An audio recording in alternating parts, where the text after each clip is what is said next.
নমস্কার। শ্রী শ্রী মায়ের কথায় ভগবান লাভ হলে কি হয়? শ্রী শ্রী মা বলেছেন, ভগবান লাভ হলে কি আর হয়? দুটো শিং বেরোয়?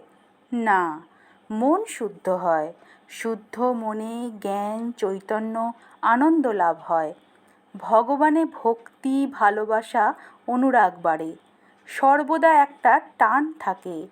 মন মত্ত করি, হাওয়ার সঙ্গে ছোটে। তাই সর্বদা বিচার করতে হয়। ঈশ্বর লাভের জন্য চেষ্টা দরকার। মনের গোলযোগ ওটা প্রকৃতির নিয়ম। যেমন অমাবস্যা পূর্ণিমা আছে, তেমনি মন কখনো ভালো আবার কখনো বা মন্দ। যখনই যাহা কিছু খাবে তাকে নিবেদন করে প্রসাদ রূপে খাবে। তাহলে রক্ত শুদ্ধ হবে, মন শুদ্ধ হবে। মনেতেই সব। নমস্কার।